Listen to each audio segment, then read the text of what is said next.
I think the issue as to the role of so-called religious freedom advocates in limiting our protection against discrimination is a very important issue. And it is one that is going to, I think, get increasing attention. It's really a misnomer. Freedom of religion is not about freedom to not sell pizza to people that you don't like, any more than freedom of religion was about not being able to serve the people that you wanted at lunch counters. A lot of people in the 1960s said they thought God didn't want them to serve blacks and whites together. That didn't stop people from requiring them to integrate lunch counters. This is not an issue about religious freedom. Religious freedom is about being able to believe what you want to believe and be able to worship the way you want to worship. It's not about who you sell pizza to. I want to read this because after signing this updated bill, this is what Governor Mike Pence tweeted. He said, "Indiana is rightly celebrated for our pro-biz environment, and Hoosier hospitality is not a slogan. It is our way of life." Okay, let's just be real here. The money talks. Right. Businesses were pulling out. Right. That's what made the difference. Yeah. I think there's no question that large businesses and small businesses recognize that in order to be successful, you've got to be opening, you've got to be welcoming. And not only because the people that you discriminate against it won't be your customers, but because Americans generally don't want to do business with people that discriminate. And so when you get known as a business that discriminates, or you get known as being in a state that discriminates, that's bad for business.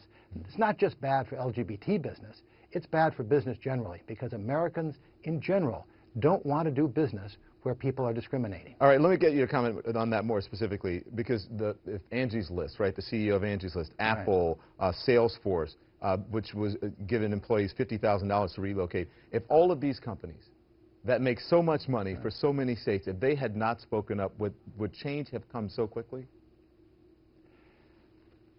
I would hope it would have come. I think, being a realist, it probably would not have come so quickly.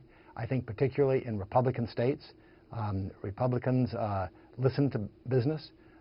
Democrats listen to business too, but I think maybe Republicans listen a little bit more. And so I think that particularly in states like Arkansas right now and Indiana, business is stepping up, and stepping up for what is really right, I think played a very important role, and I think they ought to be commended for it. Okay. You know, he's always very outspoken, and I'm talking about Charles Barkley, Sir Charles Barkley. Yes. He had a lot to say about the whole thing just a little while ago with my colleague Chris Cuomo. Take a listen to this. Well, I think anytime you see discrimination, you have to stand up for it, because, you know, they're trying to make this strictly about gay rights.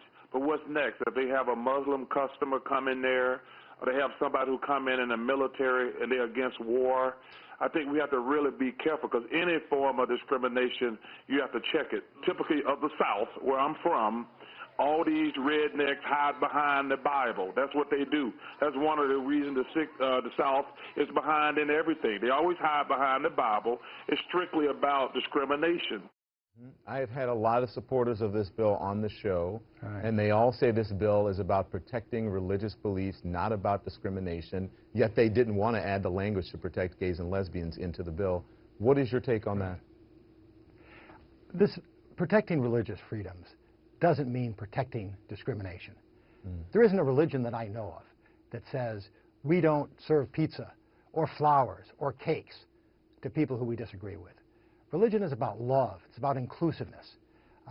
Yes, people ought to be free to worship the way they want. Yes, they ought to be free to have their own beliefs. But they ought not to try to impose those beliefs on other people. They ought not to discriminate in the way they do business. That's not what market economy is about. That's not what an equal country is about. And I think that trying to confuse this with religious freedom, as Sir Charles says, that's got it backwards.